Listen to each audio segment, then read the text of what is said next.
Eu quero fazer uma reflexão com vocês. E quarta-feira é o culto de campanha. É um culto onde nós buscamos unir a nossa fé. É obviamente que nós podemos orar na nossa casa. É obviamente que você, de uma forma muito individual e exclusiva, pode entrar no seu quarto e fazer uma oração. A campanha, na verdade, é um estímulo para você estar conosco, para que possamos juntos, entendendo que todos nós temos as nossas demandas, nós intercedemos a Deus e falamos com Deus a respeito daquilo que nós não temos como resolver. É importante você entender que quanto mais rápido você se responsabilizar por sua vida, mais fácil ela tende a ficar. Então, resolva o que você pode e o que você não pode, você então fala com Deus. Então, eu quero te mostrar 2 textos e eu quero fazer um paralelo entre esses 2 textos. Você pode abrir sua Bíblia se você tiver, se não tiver, o texto vai vir para cá, coloca Atos dos Apóstolos, capítulo de número 12. Atos 12, coloque na tela, por favor. Isto. Diz assim o texto: por aquele mesmo tempo, o rei Herodes estendeu as mãos sobre alguns da igreja para os maltratar e matou à espada Tiago, irmão de João. E vendo que isso agradava aos judeus, continuou mandando prender também a Pedro. E eram os dias dos pães, ou os dias dos asmos, dos pães asmos. Feche os seus olhos. Senhor nosso Deus e Pai, em nome de Jesus, eis aqui a Tua palavra, que toda distração caia por terra. Fala conosco não o que queremos ouvir, porque isso é muito pouco. Fala conosco o que precisamos ouvir. Tira-nos do conforto da mesmice e nos coloque no confronto das mudanças, e que esta seja uma noite especial, porque a Tua palavra não costuma voltar vazia, sem antes fazer aquilo que lhe apraz. Por isso, toma cada coração daqueles que estão aqui presentes ou aqueles que estão conosco na internet, em nome de Jesus. Você pode dizer amém? Amém. Isso, glória a Deus. Bom, deixa eu começar por esse texto, para te mostrar o que está acontecendo aqui, para te posicionar ou te localizar no texto. Bom, Jesus havia morrido, é verdade, ressuscitado, e ele foi embora e deixou o Consolador. Um problema está sendo estabelecido nos territórios dominados pelos romanos, na terra de Israel. Uma vertente religiosa está crescendo com uma força muito grande. As pessoas que estão liderando este movimento estão sendo impulsionadas por algo muito sobrenatural. Homens comuns, outrora pescadores, cobradores de impostos, pessoas simples e comuns, agora começaram a falar umas línguas esquisitas em alguns momentos de suas orações e cultos, e muito mais do que isso. Eles começaram a manifestar poderes sobrenaturais. Situações onde a sombra de um chegava a curar, a roupa que o outro usava, se tocasse alguém, também ficava curado. Começou a haver notícias de que até mortos, em algumas reuniões, estavam ressuscitando. Manifestações demoníacas eram contidas pela presença e o poder que esses homens comuns agora carregavam consigo. E isso está fazendo com que esse movimento religioso ele cresça. E isso causa um desconforto muito grande em 2 classes. A primeira era a dos religiosos, que já estavam estabelecidos. Os judeus, os mestres daquela época. Os homens que eram consultados, que eram doutores da lei, que eram pessoas capacitadas para ensinar às pessoas as escrituras sagradas do Velho Testamento. A popularidade destes homens que dificultavam a linha de comunicação entre o altar e os seus ouvintes, agora esse ambiente estava ficando vazio, porque as pessoas queriam ouvir Pedro, Paulo, Estevão e outros pregadores da palavra. Isso está causando um alvoroço muito grande, tão grande que começa a virar um problema político. Tão grande que essa situação começa a tornar um ambiente desconfortável para os governadores, para a estrutura política. Porque esse tumulto entre os judeus e agora os cristãos começam a criar um ambiente polêmico.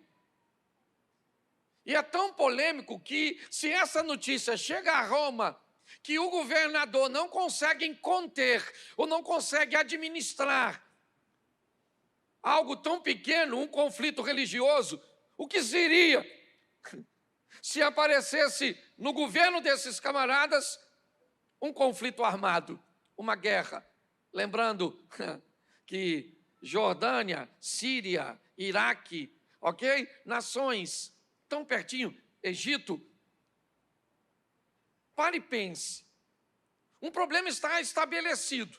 E quem é que tem que tomar uma posição? Herodes. É dele a responsabilidade. Se a notícia chega a Roma que Herodes não consegue conter um movimento religioso, provavelmente ele vai ser destituído. Roma pede a cabeça de Herodes, ok? Herodes é removido de seu cargo e Roma então manda um outro oficial, alguém habilidoso para lidar com crises, com problemas.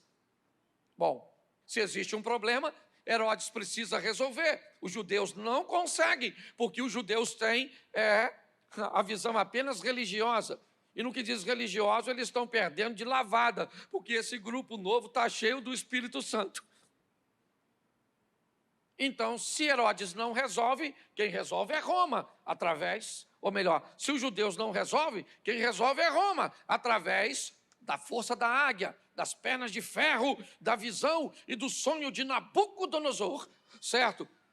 Vamos embora, o que eles têm é isso, a força de seu exército, o domínio de suas tropas, é o que eles têm.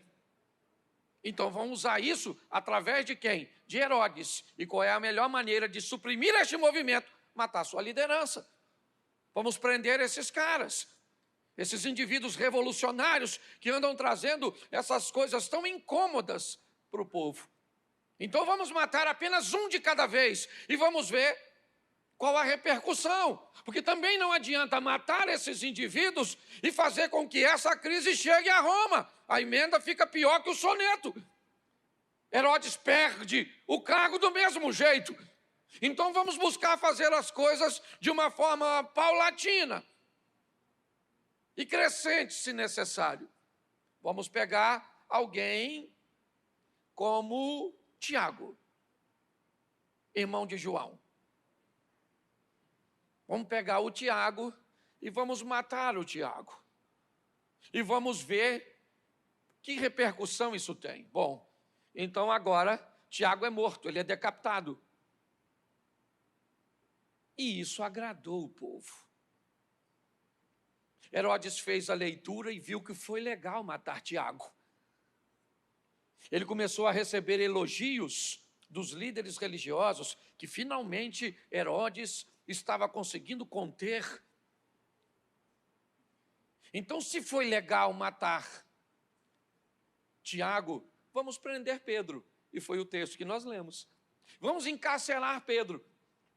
Não vamos matar Pedro por enquanto, mas vamos segurá-lo na prisão, vamos colocar Pedro em segurança máxima, 16 soldados para tomar conta dele, dividido em guarnições. Ele vai ficar preso,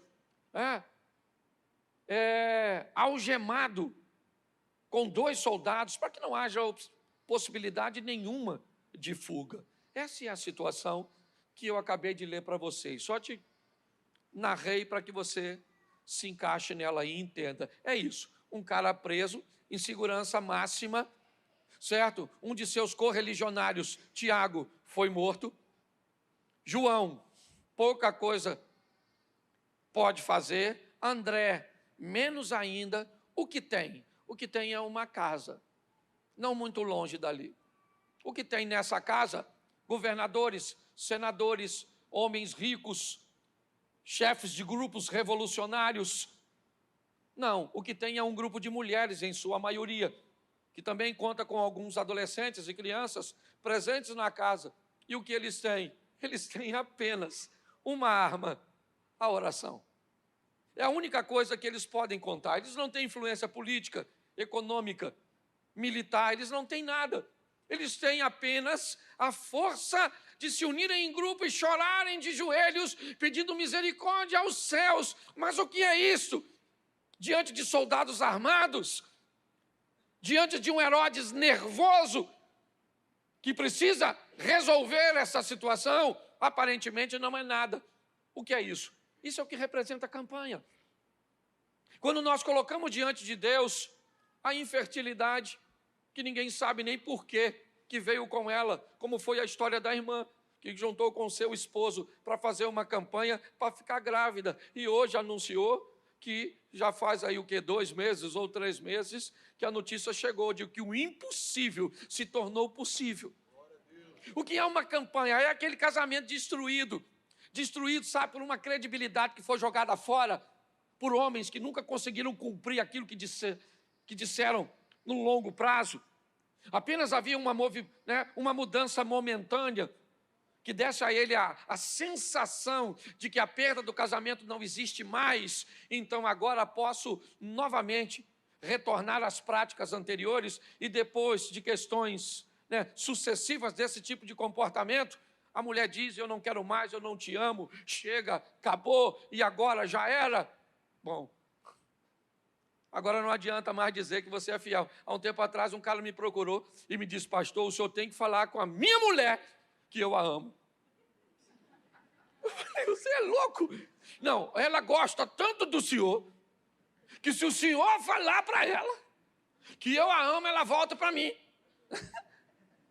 Eu falei: mas eu não posso, porque eu não sei se você a ama. Mas eu amo, pastor. Eu falei: então fala para ela que ela vai acreditar. Ele falou: não vai. E eu falei: não vai por quê? Porque não é a primeira vez. Já tem anos e anos que nós estamos nesse sofrimento. E eu falei: e você quer que eu? Você desgraçou com a sua reputação e agora quer acabar com a minha? Eu falei: não vou falar nada não, maluco. Se vira. Reconquista. E o que ele precisava de mim? Não, ele precisava de Deus, porque é Deus que pode fazer o que o homem não pode. O que você tem? Um câncer? O câncer tem matado. Só hoje matou 2 pessoas que eu conheço. Estou até com medo. Mas o que você tem? Algo que está matando os outros e que ninguém pode resolver? Fala com Deus. Ele pode resolver. Tem algo muito poderoso que você tem acesso. Sabe o que é? O poder da oração. Lá naquela casinha humilde, tem uma mulher falando com o Eterno, com Deus, com Todo-Poderoso. Ah, mas Deus está onde? Está mais perto do que você imagina. E aquelas mulheres estão lá orando: Senhor, dá uma olhada no Pedro. O Tiago já morreu. Esse não dá mais para orar. Mas o Pedro está preso. E Herodes está afinzão de matar, está com unção do exterminador. O Herodes está chateado, está aborrecido. Ele tem que dar uma satisfação para Roma. E o pessoal, os religiosos, estão gostando de que está matando crente. Olha que negócio legal, matar crente. E a mulher está lá falando com Deus, falando com Deus, e Pedro dormindo. Não sei como é que um cara consegue dormir numa situação dessa. Ainda mais amarrado com 2 homens. De repente, quem é que chegou na prisão? Um anjo. Você acredita nisso? Não.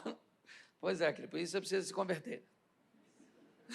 Porque é absurdo mesmo, um anjo chega na prisão. Chega, o anjo chegou. O que ele traz consigo? Alvará de soltura. Certo? O anjo chegou, já invadiu a prisão. E os guardas? Não sei, não tem problema com o guarda. Anjo é anjo. Chegou, foi lá no Pedro e tocou do lado do Pedro. E falou: Pedro, acorda. Aí o Pedro acordou, meio acordado, meio dormindo, olhou uma peça. Na prisão olhou, tem um anjo. Pedro falou: estou sonhando. O anjo falou: Pedro, põe a sandália, pega a capa e vaza, maluco. Vamos embora comigo. O Pedro vestiu o sandalinha. Eu fico imaginando os textos bíblicos. Quão absurdos são. Botou a sandalinha, pegou a capinha, as algemas soltou, sem chave. Segura essa, mano. Certo? E os caras não acordaram, não. O anjo estava falando com Pedro e falando para os soldados. Não, não, não, não. E eles dormindo. Certo? De repente, está tudo aberto. O anjo está indo na frente e o Pedro vai atrás. Mas tem um problema ainda. A porta de Bangu está fechada. A prisão está fechada. Só estou contextualizando, tá bom? Mas, pastor, eu sou visitante, o senhor é doido. Doido você que vem no culto. Tá certo? É isso aí. Escute só. A porta... De repente, quando o anjo passou, parecia a porta de aeroporto, de shopping. Só... E o Pedro Andrade, eu imagino o Pedro, ainda limpando os olhos.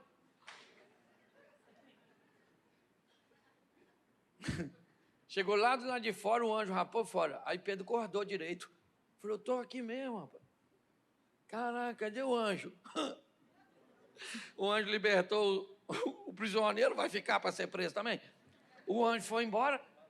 E agora, Pedro falou, eu vou lá para a casa da Maria, mãe de João Marco. Lá onde o pessoal está orando. Eu vou para lá. Porque de lá saiu o poder, presta atenção. De lá saiu o poder.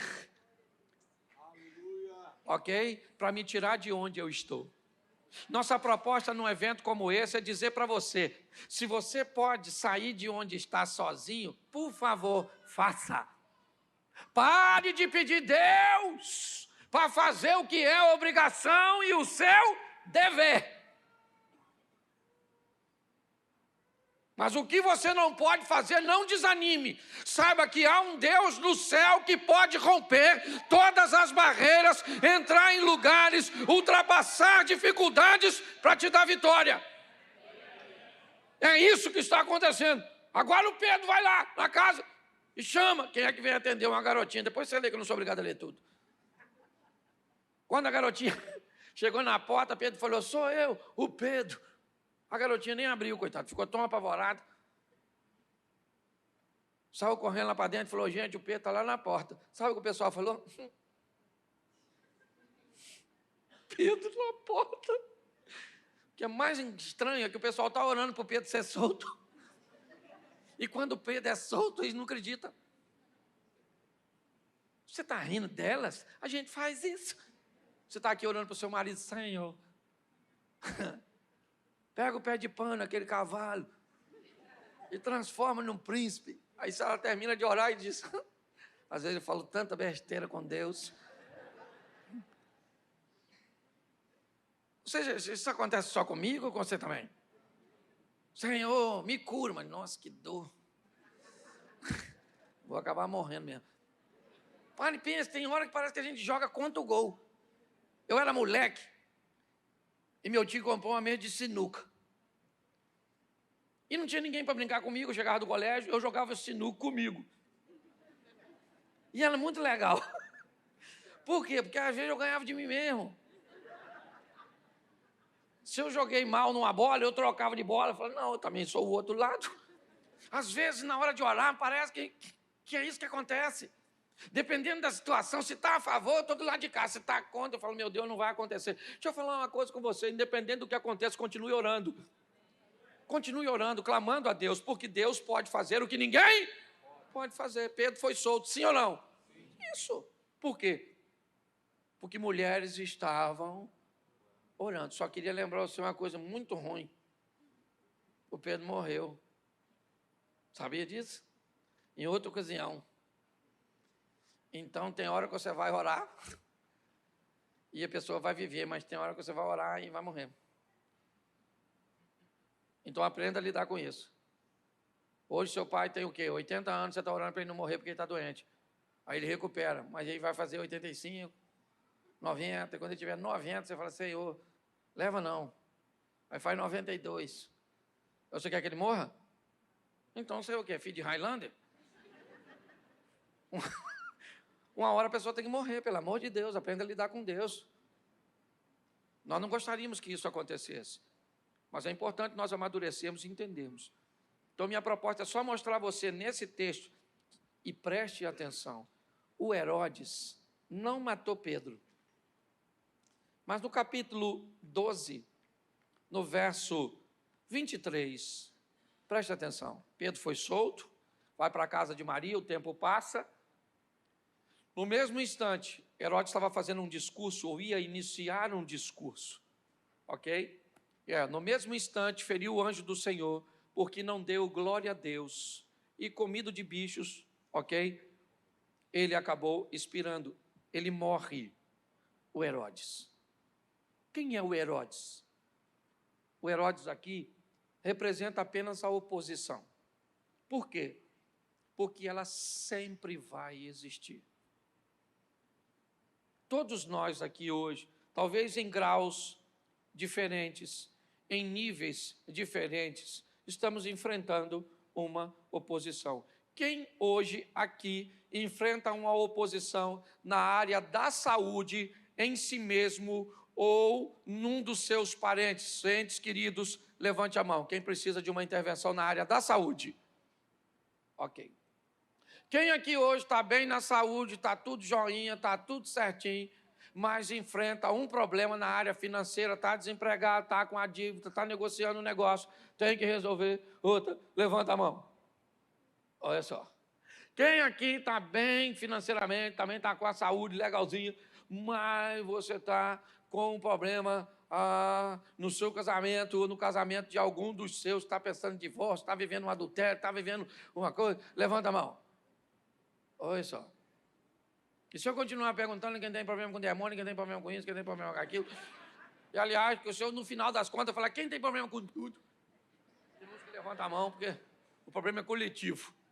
E vem, certo, em facção. Tudo junto, milícia. Isso. Escute só, olhe para mim. A oposição sempre vai existir. Por isso que tem líder religioso que se aproveita desse ambiente coletivo de necessidade para pregar o evangelho. Você que está lascado. Você que está doente. Você que está sofrendo.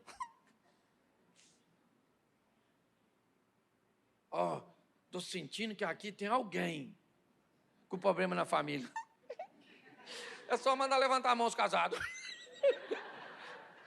Pronto, já achou todo mundo que estava com problema. Você consegue entender? A oposição, ela sempre vai existir. E, segundo a Bíblia, eu resolvo o que eu posso. E o que eu não posso, eu falo com Deus. Posso ouvir um amém? Amém. É isso que eu quero que você entenda. Agora eu vou mostrar a você isso lá no Velho Testamento. É só para ratificar, para confirmar. Eu queria que colocasse aí. Aliás, eu queria motivar a sua leitura de amanhã. Esther. Hoje eu peguei o livrinho da Esther e li, é só 9 capítulos, facinho de ler. Você lê com uns 40 minutinhos. Tá certo? Põe aí Esther. Quem já leu Esther? Quem nunca leu Esther? Levanta a mão. Nossa, que bom. Todo mundo leu. Fala para mim o que você gostou da Esther. Poxa. Fala para mim só 3 personagens desse livro. Qual é o conteúdo da história? Quem é que nunca nem sabia que a Esther existia? Levanta a mão. Olha como é que já aumentou. Queria motivar você. É uma leitura extraordinária. Mas preste atenção, porque vale a pena nós darmos uma olhada nisso. Vamos lá. Esther, capítulo de número... Deixa eu pegar aqui. Vamos lá. Deixa eu abrir no capítulo 1, verso 1, e eu conto a história para vocês. Vamos lá, só para ilustrar. Bom, capítulo 1, verso 1. E sucedeu nos dias de Assuero, certo? Este é aquele Assuero que reinou desde a Índia até a Etiópia, sobre 127 províncias. Preste atenção. Esse Assuero era o Xerxes, isso. Ele é pai de Artaxerxes, ele é filho de Dário, ele é neto de Ciro, é o cara que 538, mais ou menos, antes de Cristo, ele estabelece o governo da Pérsia, tá certo? com a vitória sobre os medos, sobre aquele povo, certo? Ariano que desce da Rússia, aquela história toda. Se você não lê também, isso aqui não é muito, não é muita vez isso não. Vamos lá. No dia desse camarada, o tal do Assuero aí, tá certo? Havia um cara chamado Ramã. E é sobre ele, é sobre essa história. Quem é Ramã? Ramã é a oposição. Ramã é o cara que vai fazer com que as coisas aconteçam. Muitas vezes, para que as coisas aconteçam e Deus se manifeste, o mal tem que se manifestar primeiro. É muito importante nós entendermos isso. Nós não gostamos, não somos masoquistas, não estamos a criar atrás da dor, mas é importante que você entenda que todas as vezes que o mal, que a oposição se levanta, é uma boa oportunidade de Deus agir a seu respeito.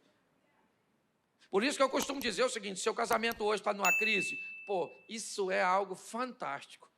Por quê? Porque é a oportunidade de você viver uma glória no seu casamento que você nunca viveu através dessa oposição. O problema sempre é uma grande oportunidade de Deus se manifestar a nosso favor. Mas quando nós olhamos esse texto, ele começa a contar a história desse monarca, Assuero, ou Xerxes. O que ele está fazendo? Ele está dando uma festa. Presta atenção no bacana. O cara está dando uma festa de 180 dias. 6 meses de festa, mano. Rave, pancadão. Trocava, botava um sertanejo. A turma passou de Anitta a Roberto Carlos. E, se possível, até um gospel. Isso, a turma estava toda lá, 180 dias, só na comilança.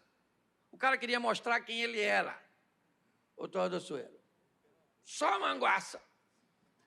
Beleza. 180 dias depois, ele vai fazer um encerramento que dura 7 dias. O que é 7? Pode 180. Pastor, onde está isso? Está tudo na Bíblia. Lê. Por isso que eu morro de rir.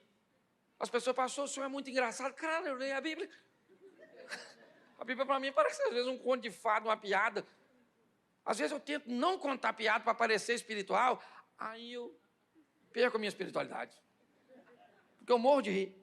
Eu fico olhando Deus, o onisciente, o onipresente, o todo-poderoso, chega no jardim do Éden e olha o que ele fala. Alguém viu Adão? Adão, cadê você? Será que Deus não sabia que ele estava atrás da moita? É ou não é engraçado? Jesus vai curar um cego, o cego para na frente dele. E Jesus diz: o que queres que eu te faça? Eu queria um cão-guia, uma bengalinha sensorizada, ia me ajudar tanto. Eu queria acessibilidade. Fala com os políticos aí para fazer umas rampas.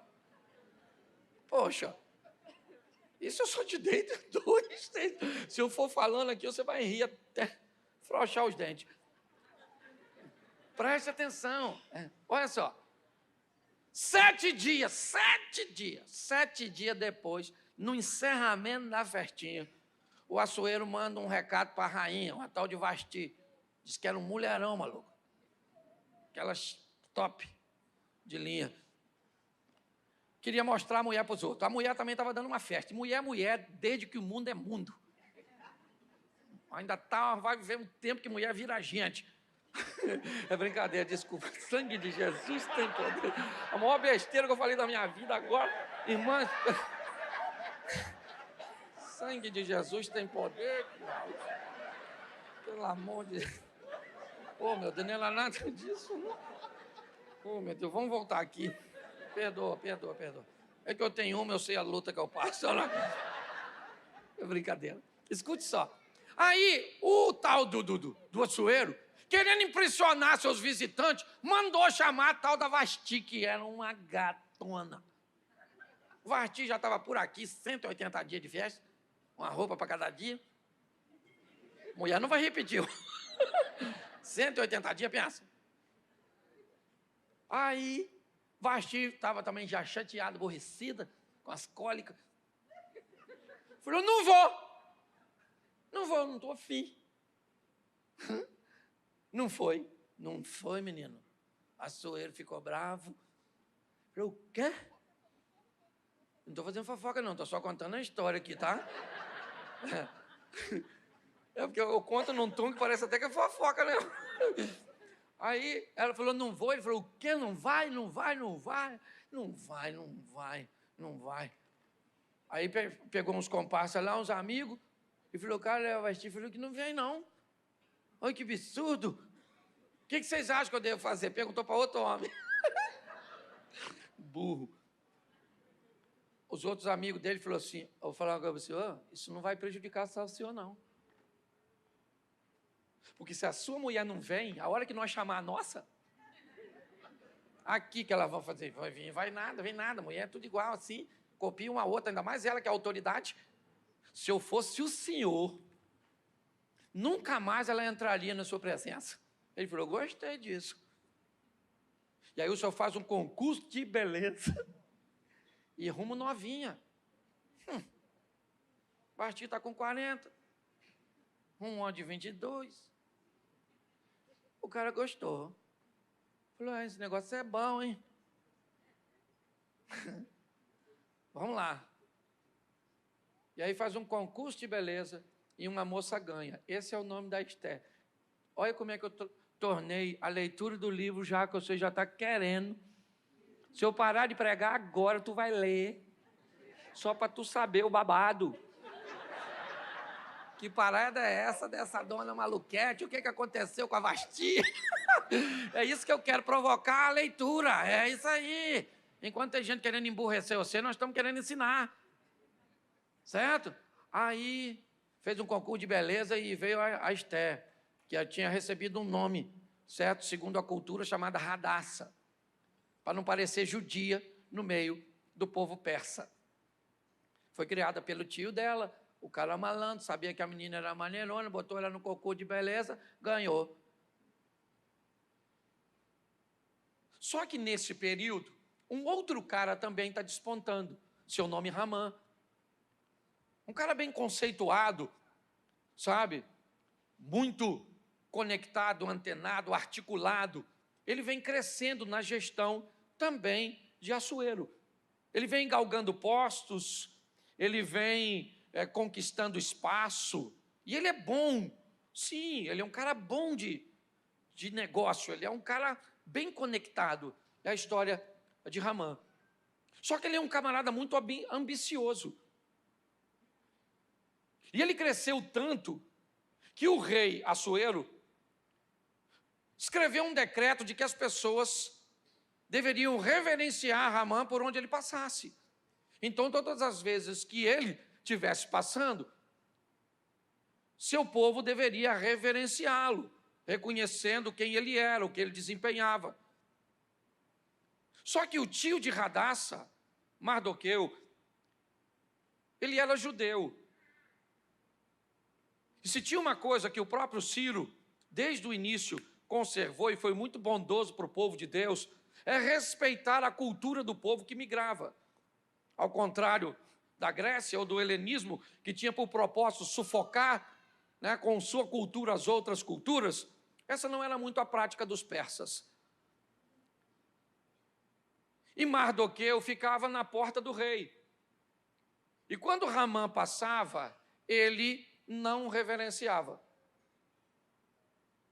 Por algum tempo, algumas pessoas cobraram de Mardoqueu esse tipo de postura. Mas ele disse, eu não vou fazer isso porque eu sou judeu. Vocês são obrigados a fazer isso porque vocês são persas. Mas eu não.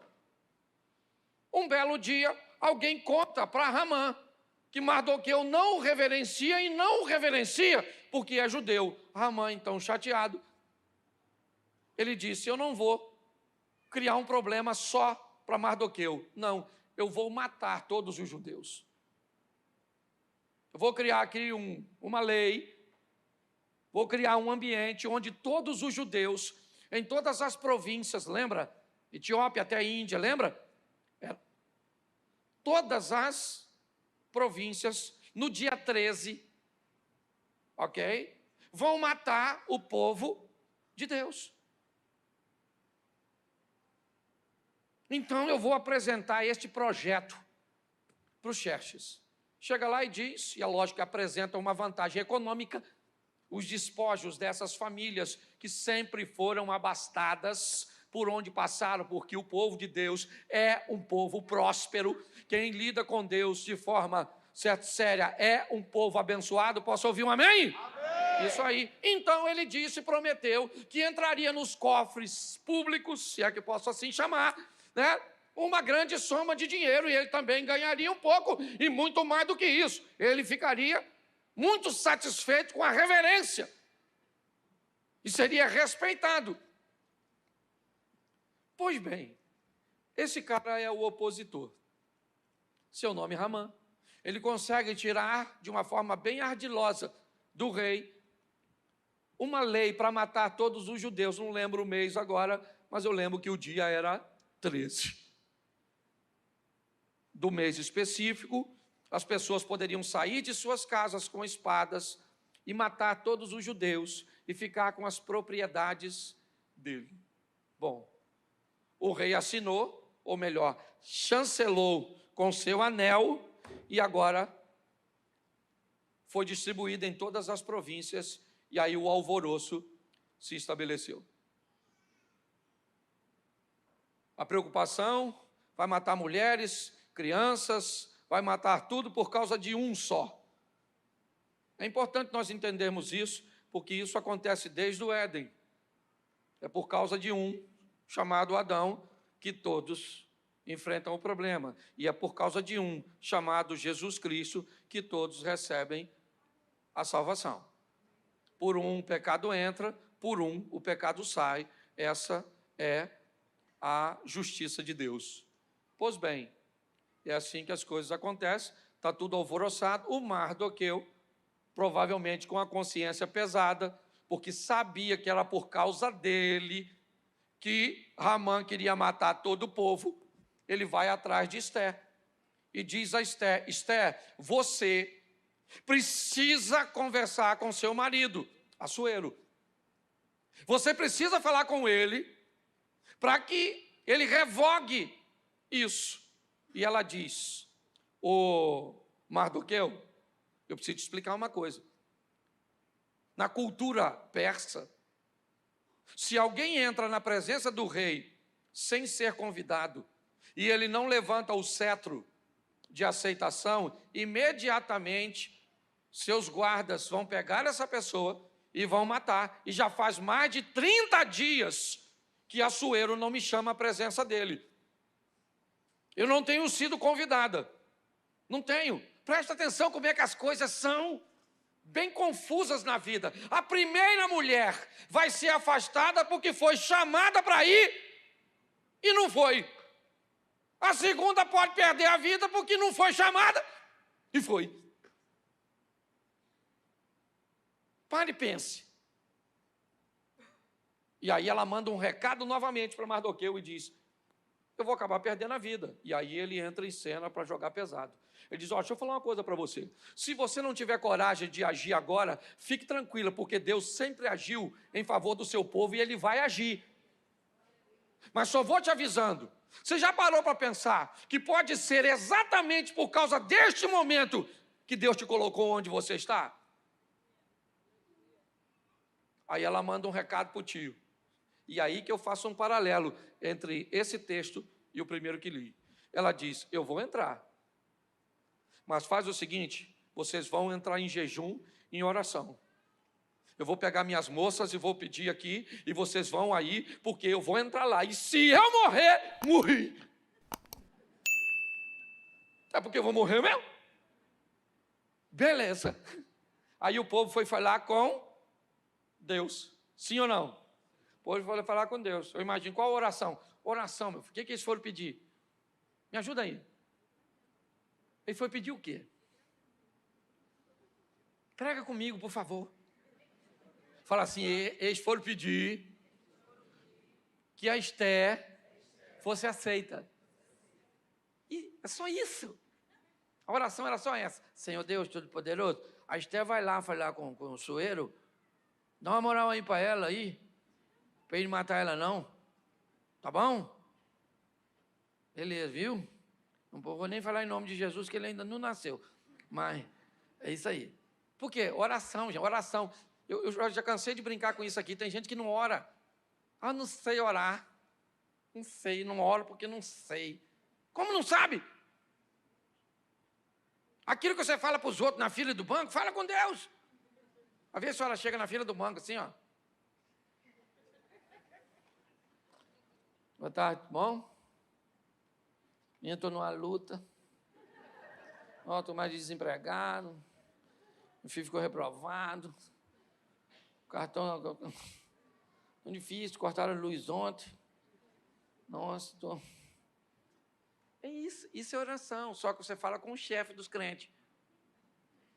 É porque vai na igreja, às vezes você vai na igreja, aí umas pessoas iam orar, muito esquisito. Aí você pensava, contaminou sua mente. Já viu uns caras que vai orar e muda de voz? Agora vamos entrar na presença de Deus. Você estava onde? No inferno, miserável? Vamos. Não estou fazendo apologia à ignorância, não, tá? Só estou simplificando o processo. Você vai lá e fala. Porque tem gente que... Vamos agora. Curve suas frontes. Fronte? É picape isso? Esse troço assim, frontier? Não, curva a cabeça, infeliz. Só assim, deixar assim, ó. Isso. Amado, querido, longânimo e benigno, Pai das luzes, inefável. Já tirou a oração dos outros. Nego não sabe metade do que você falou, inefável. Nossa, isso que é oração. Agora eu vou lá falar o quê? Meus problema. Problema? Como é que eu vou falar problema com anjo? Isso, o português pode estar errado, mas é só orar para o Deus certo, que ele entra em providência. Cuidado com esses protocolos malucos, rapaz. Como eu estou falando, não estou fazendo apologia de ignorância, não, tá bom? Vai estudar e falar problema. Mas se não rolar... Isso, o cara falou que o Senhor, minha bicicleta subiu. Não é bicicleta, mas o cara não fala o L, mano. Então não é nem erro de português, é um dicção aqui, ó. Bicicleta. E quanto ela custava? 330.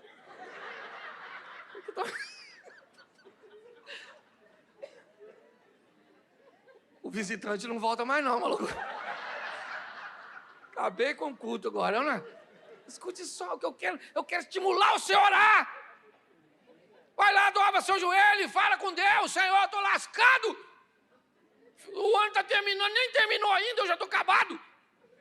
Briguei com a mulher. Levei chifre. Fala tudo. Tudo com o nome no SPC. O diabo tem um nome mais limpo que o meu. Aí fala, estou com problema com o vizinho, estou endividado. Vai lá e ora.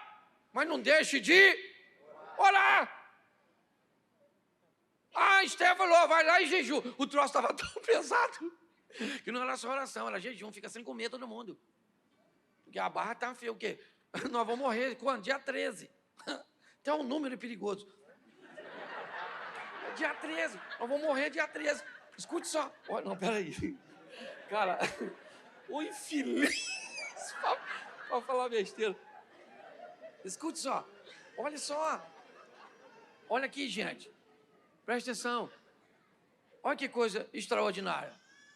O povo todo foi jejuar, sim ou não? E Esther foi encontrar com o Assuero. Como é que é o nome do rei? Isso. Aí eu imagino Esther. Se não suspender aquele cetro, maluco, tu é lascada. Quando ele viu, ó, ele, ó, o Assuero, ó. Cadê Josi? Lembra, Josi?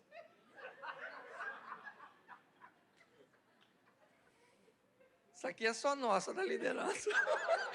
Né, Adriano? Ali assim, ó. Olha só. A Estherzinha foi lá, botou o dedinho. Falou, tô salva. Aí ela falou, tô afinzão de dar uma festinha. Queria chamar você e o Ramã para ir. A Sueli falou, claro, garotinha. Festinha comigo mesmo. Quando eu faço é de 180 dias. Se tem uma coisa que eu gosto é de festinha. Vamos embora. Vou fazer um banquete lá.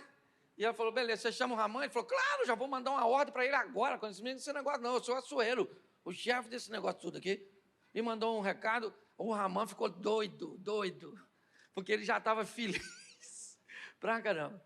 Nisso, o rei resolveu ler uns negócios lá, e ele descobriu que uns anos atrás tinha acontecido uma conspiração para matar ele. E quem descobriu foi o Mardoqueu. E ele falou, fizeram alguma coisa para ele? Ele falou, não. Pô, cara, então a gente tem que recompensar esse cara aí, que ele é gente boa. Olha só. E o que o Ramã tinha feito? Uma forca de 50 côvados para enforcar o Mardoqueu. E aí, Assuero perguntou assim, vê se tem alguém aí fora, aí no pátio do palácio aqui, que queria falar um negócio com ele. Aí alguém falou, o Ramã está aí. Aí ele falou, então pede ele para vir aqui. O Ramã, vou falar uma coisa para você. O que você acha que eu devo fazer com uma pessoa assim que me beneficiou, uma pessoa que, sabe, agiu a meu favor? O Ramã falou, se eu fosse o senhor, eu pegava o cavalo do senhor, o real,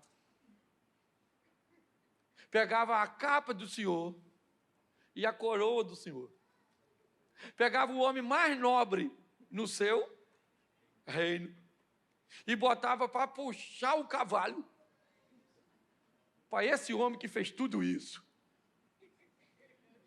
O rei falou, então faz o seguinte, bota o Mardoqueu no cavalo, bota a capinha, a coroa e puxa. Puxa, dando honra ao cara que você quer. Sabe por quê? Porque o céu recebeu oração em favor desse cara e desse povo. E quando o céu entra em cena, meu irmão, numa linguagem carioca, o bagulho é doido. O Ramã puxou e foi correndo para casa envergonhadinho, porque todo mundo viu. Chegou em casa, falou com a mulher dele, uma tal de Zélias, eu acho, uma mulher doida. Falou para ela, foi ela que mandou ele fazer a forca. Que ele morreu nela. Falando que mulher é bicho perigoso. Escute só.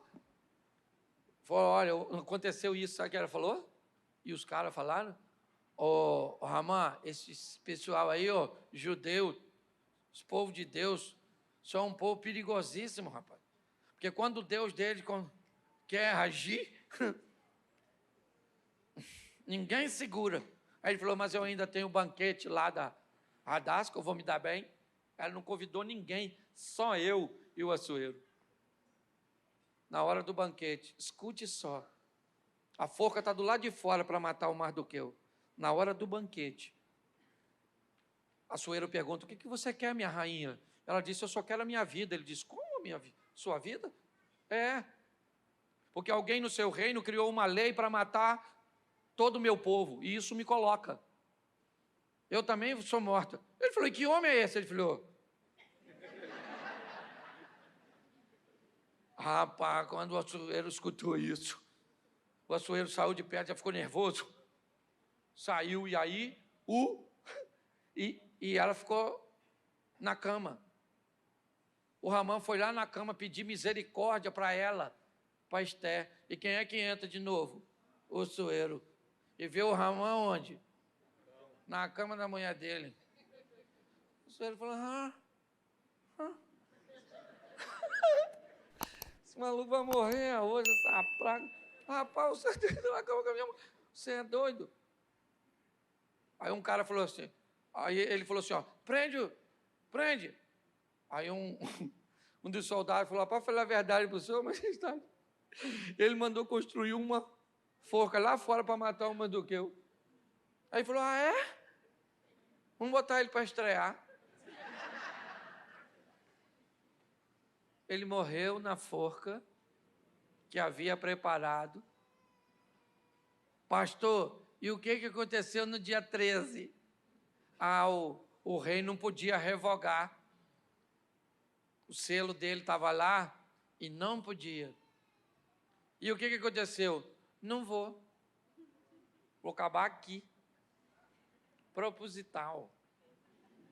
Pastor, não falo. Você vai ler. E você vai ver que aconteceu no dia 13. Os católicos estão aí agora assim, ó. Dá até azar. Pastor, o que você quer com tudo isso, com toda essa história? Apenas te mostrar o que é um povo que aciona os céus para resolver aquilo que ele não pode resolver. Meu propósito hoje é só dizer a você que às vezes os recursos vão te faltar. Faltavam para Mardoqueu, faltava para Esté, mesmo sendo a rainha, pouco poder ela tinha, até que os céus entraram em cena. E quando os céus entraram em cena, o Todo-Poderoso Assuero diz para ela: me pede até a metade do meu reino que eu te dou. Para alguém que não tinha nada, já tem direito a metade do reino. E ela está pensando: eu sou mulher de metade, eu quero que você morra e fique com tudo.